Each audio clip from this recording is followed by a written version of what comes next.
Hello, good morning students.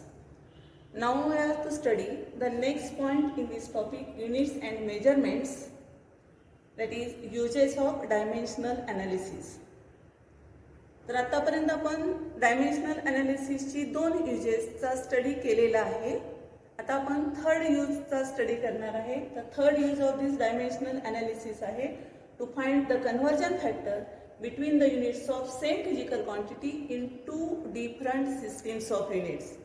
म्हणजे एकाच derived physical क्वांटिटीची दोन वेगवेगळ्या सिस्टीम्स ऑफ युनिट्समध्ये जी युनिट्स असतात त्यांच्यामधला कन्वर्जन फॅक्टर काढण्यासाठी या डायमेन्शनल अनालिसिसचा यूज आपल्याला कसा करायचा ते स्टडी करायचं आहे. ॲक्च्युली फंडामेंटल युनिट्समधला कन्वर्जन फॅक्टर हा आपल्याला माहीत असतो. म्हणजे लेन्थचं जर SI सिस्टीममधलं युनिट आहे मीटर आणि CGS सिस्टीम मधलं युनिट आहे सेंटीमीटर, तर मीटर आणि सेंटीमीटर या फंडामेंटल युनिट्स मधला कन्वर्जन फॅक्टर आपल्याला माहित असतो. 1 metre is equal to 10⁻² centimetre. तसं त्याप्रमाणे डिराइव्ड फिजिकल क्वांटिटीज ह्या एकापेक्षा जास्त फंडामेंटल क्वांटिटीजवर डिपेंड असतात, फंडामेंटल युनिट्सवर डिपेंड असतात.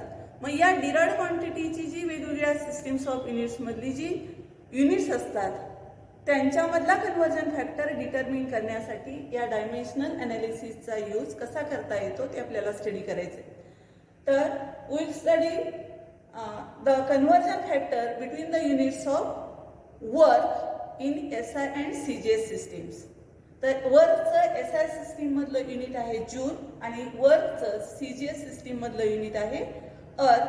तर जूल आणि अर्थ या दोन युनिट्स मधला कन्वर्जन फॅक्टर किती असतो हे आपल्याला डायमेन्शनल अनालिसिसच्या सहाय्यानं फाइंड आउट करायचं आहे.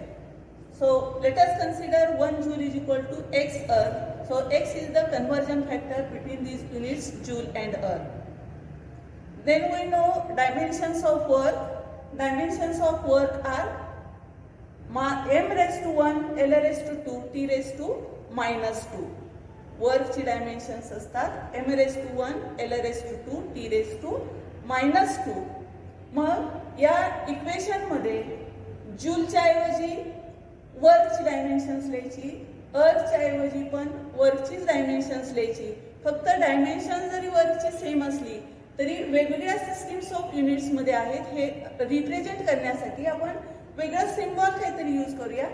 तर 1 हे हा जो सफिक्स आपण या डायमेन्शन्स लिहिताना यूज केलाय तो SI युनिट्स रिप्रेझेंट करण्यासाठी 1 हा सफिक्स यूज करायचा आहे आणि CGS युनिट्स रिप्रेझेंट करण्यासाठी 2 हा सफिक्स यूज केलाय. मग या इक्वेशन मध्ये आपण वर्कची डायमेन्शन्स लिहिली तर काय येणार 1 आहे असा. जूलच्या ऐवजी वर्कची dimensions m⁻⁴, l⁻², t⁻² is equal to x हा कन्वर्जन फॅक्टर आणि अर्थच्या ऐवजी वर्कची dimensions m⁻², l⁻², t⁻². Suffix 1 represents SI units and this suffix 2 represents CGS units. आता डायमेन्शन्स लिहिली तर डायमेन्शन्स वरून आपल्याला या x ची किंमत काढायची. x हा कन्वर्जन फॅक्टर आहे. मग हे इक्वेशन x साठी कन्वर्ट केलं तर काय होईल h will be equal to हा पहिला ब्रॅकेट 1 इंटू धिस म्हणजे काय येणार हा 1 लिहिला काय नाही लिहिला काय सेम राहते. 1 into m⁻⁴, l⁻², t⁻² divided by हा इकडचा ब्रॅकेट m⁻², l⁻², t⁻². मग हे थोडं आम्ही रिअरेंज केलं. मासची युनिट सेपरेट लिहिली, लेंथची युनिट सेपरेट लिहिली आणि टाइमची युनिट सेपरेट लिहिली. तर हेच इक्वेशन कसं लिहिता येईल m1 डिवायडेड बाय m2⁻1 दोन्हीची पण पॉवर 1च आहे. लेंथचं युनिटची पॉवर आहे 2 म्हणजे हे याच्यावरून आपण कसं लिहू शकतो l1 डिवायडेड बाय l2⁻² आणि t1 डिवाइड बाय t2 दोन्हीची पण पॉवर असेल -2 म्हणजे याच्यावरून आपण हे इक्वेशन लिहिलं. तर या इक्वेशन मध्ये आता ही जी डायमेन्शन्स आहेत त्या डायमेन्शन्स वरून त्याची युनिट्स लिहूया. m1 म्हणजे मासचं SI सिस्टीम मधलं युनिट आणि m2 म्हणजे मासचं CGS सिस्टीम मधलं युनिट. मग m1 च्या ऐवजी मासचं SI युनिट किलोग्रॅम, m2 म्हणजे मासचं CGS सिस्टीम मधलं unit gram ⁻⁴. L1 divided by L2, लेंथचं SI युनिट डिवाइडेड बाय लेंथचं CGS unit, metre divided by centimetre, bracket raise to 2. T1 divide by T2, टाइमचं SI आणि CGS system मध्ये दोन्हीमध्ये unit same असतं, सेकंद, म्हणजे second divided by second आणि bracket raise to -2. मग kilogram divide by gram raise to 1 into metre divide by centimetre raise to 2 into second divide by second raise to -2. तर किलोग्रामचं conversion आपण gram मध्ये करूया. 1 kilogram is equal to 1000 gram असतं. मग x will be equal to 1000 gram divided by हा gram आणि bracket raise to 1 इथं लिहिला. मीटरचं कन्वर्जन सेंटीमीटर मध्ये केलं तर इथं दुसऱ्या ब्रॅकेटची किंमत येईल 100 centimetre divide by centimetre raise to 2 आणि तिसरा ब्रॅकेट आहे second divide by second. Second divide by second एकमेकांना कॅन्सल झालं, रेशो विल बी 1 आणि 1 रेस टू -2. 1 ची कितीही पॉवर जरी आपण घेतली तर त्याची किंमत ही 1च येते. म्हणजे 1 रेस टू -2 ची किंमत काय येणार आहे, 1च आहे. आणि मग 1 न मल्टिप्लाय केलं नाही केलं काय, सेम किंमत राहते. म्हणजे x will be equal to 1000 gram divide by gram raise to 1 into 100 centimetre divide by centimetre raise to 2. मग हे ग्रॅम ग्रॅम न्यूमरेटर आणि डिनॉमिनेटर मधलं कॅन्सल झालं. इथं फक्त या पहिल्या ब्रॅकेटमध्ये राहिलं 1000 रेस टू 1 म्हणजे 10 रेस टू 3. दुसऱ्या ब्रॅकेटमध्ये 100 रेस टू 2 म्हणजे 100 रेस टू 2 ची किंमत असेल 10 रेस टू 4. म्हणजे x will be equal to 10 raise to 3 into 10 raise to 4 which will be equal to 10 raise to 7.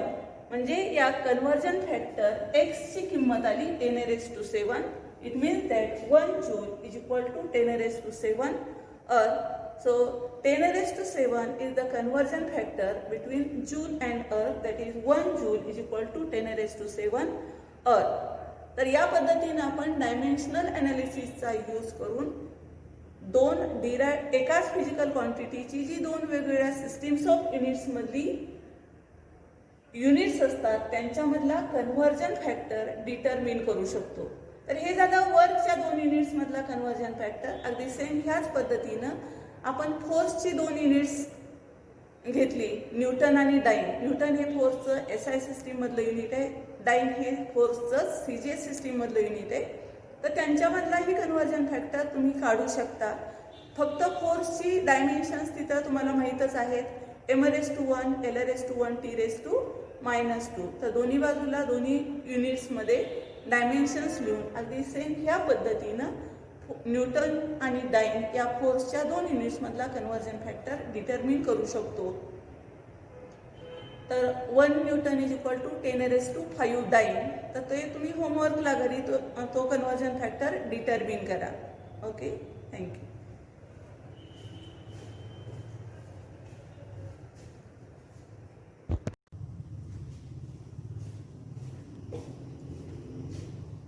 Now we will study limitations of dimensional analysis. आतापर्यंत आपण डायमेन्शन्सचा use वेगवेगळ्या कारणांसाठी कसा करायचा ते स्टडी केलं. पण ही डायमेन्शन्सचा यूज करत असताना आपल्याला कधी कधी अडचणी येऊ शकतात किंवा त्याची काही लिमिटेशन्स आहेत. तर त्या लिमिटेशन्सचा आपल्याला आता स्टडी करायचं आहे. तर first limitation of this dimensional analysis आहे to find the value of dimensionless constant can be obtained with the help of experiments only. म्हणजे एखादं इक्वेशन किंवा एखादं रिलेशन जेव्हा फिजिकल क्वांटिटीजमधलं आपण फाइंड आउट करतो तर त्या रिलेशनमध्ये जो कॉन्स्टंट येतो त्या कॉन्स्टंटची किंमत डायमेन्शनलेस कॉन्स्टंट असतो. त्याची किंमत मात्र या डायमेन्शनल अनालिसिसच्या सहाय्यानं फाइंड आउट करता येत नाही. म्हणजे कायनेटिक एनर्जीसाठीचा फॉर्म्युला, कायनेटिक एनर्जी मास आणि व्हेलॉसिटीज यांच्यामधलं रिलेशन आपण स्टडी केले. Energy is equal to 1/2 mv² असतं. तर मास, व्हेलॉसिटी आणि एनर्जी यांच्यामधलं रिलेशन डायमेन्शनल अनालिसिसच्या सहाय्याने जे आपण काढतो ते असतं E is equal to constant into mass raise to 1 velocity raise to 2 म्हणजे E is equal to constant into mv². पण हा जो कॉन्स्टंट असतो 1/2 तो मात्र फक्त एक्सपेरिमेंट्स करूनच फाइंड आउट करावा लागतो. डायमेन्शनल अनालिसिसच्या सहाय्याने किंवा डायमेन्शनचा यूज करून या कॉन्स्टंटची किंमत आपल्याला फाइंड आउट करता येत नाही. तर 1/2 हा न्यूमरिकल कॉन्स्टंट आहे की ज्याला डायमेन्शन्स नसतात. तर अशा डायमेन्शनलेस कॉन्स्टंट जेव्हा एखाद्या इक्वेशनमध्ये येतो त्याची किंमत मात्र या डायमेन्शनल अनालिसिसच्या सहाय्याने फाइंड आउट करता येत नाही. तर it can be found only by using performing number of experiments. It cannot be found by using dimensional analysis. So first, this is the first limitation. नंतर या डायमेन्शनल अनालिसिसचं सेकंड लिमिटेशन काय आहे तर it cannot be use to derive the relations involving trigonometric functions, exponential functions, logarithmic function.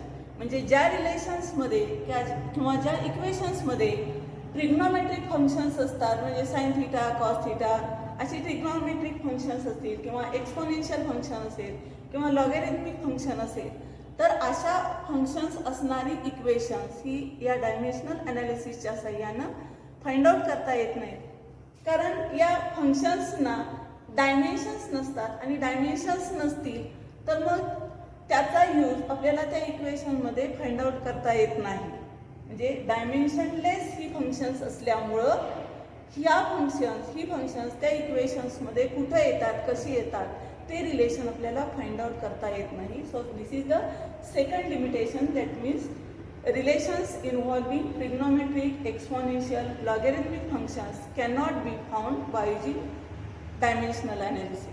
नंतर third limitation of this dimensional analysis आहे this method is not useful if constant of proportionality is a dimensional quantity. म्हणजे एखाद्या इक्वेशनमध्ये जर constant of proportionality हा dimensional quantity असेल की ज्याला डायमेन्शन्स आहे. म्हणजे जर समजा आपण असं म्हणजे आपल्याला माहिती आहे न्यूटन्स लॉ ऑफ ग्रॅव्हिटेशन मध्ये gravitational force is directly proportional to product of masses of two particles and inversely proportional to square of distance.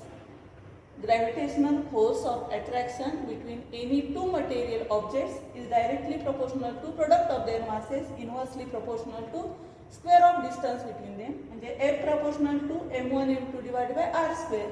आणि मग ह्याच्यावरूनच आपण इक्वेशन घेतो प्रोपोर्शनॅलिटीचं साइन काढलं एक कॉन्स्टंट घेतो की जो कॉन्स्टंट कॅपिटल जी असतो म्हणजे तो युनिव्हर्सल ग्रॅव्हिटेशनल कॉन्स्टंट असतो. म्हणून ह्या इक्वेशनवरून आपण असं इक्वेशन लिहू शकतो F is equal to constant of proportionality G m1 m2 divided by r square. तर हा जो कॉन्स्टंट ऑफ प्रोपोर्शनॅलिटी आपण जी घेतलाय युनिव्हर्सल ग्रॅव्हिटेशनल कॉन्स्टंट तर तो डायमेन्शनल क्वांटिटी आहे. तर या जीलाच डायमेन्शन्स असल्यामुळं अशी इक्वेशन्स आपल्याला डायमेन्शनल अनालिसिसच्या सहाय्यानं फाइंड आउट करता येत नाही. म्हणजे this method is not useful if constant of proportionality is dimensional quantity. कॉन्स्टंटला जर डायमेन्शन्स असतील तर अशी इक्वेशन्स मात्र या मेथडच्या सहाय्यानं फाइंड आउट करता येत नाहीत. आणि fourth limitation of this dimensional analysis is if equation contains some more terms of having same dimensions then it is not possible to know its presence. म्हणजे आपण जर समजा हे इक्वेशन घेतलं सेकंड कायनेमॅटिकल इक्वेशन आहे S is equal to ut plus half at square. S displacement, u initial velocity, t is time, a is acceleration and t is again time.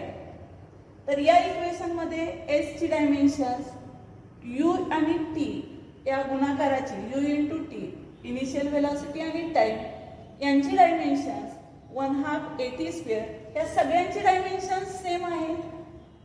m⁻⁴, l⁻⁴, t⁻⁴. म्हणजे प्रत्येकाची dimensions ही m⁻⁴, l⁻⁴, t⁻⁴ एवढीच आहेत. S ची dimensions, ut ची dimensions आणि 1/2 at स्क्वेअरची dimensions सगळ्यांची सेमच आहे. तर सगळ्याच टर्मची जर डायमेन्शन्स सेम असतील तर सगळ्या टर्मचा आपण डायमेन्शनल अनालिसिसच्या सहाय्यानं जेव्हा हे इक्वेशन डिराइव्ह करू तेव्हा मात्र एखाद्या टर्मचा प्रेझेन्स हा आपल्याला या डायमेन्शनल अनालिसिसच्या सहाय्यानं दाखवता येत नाही.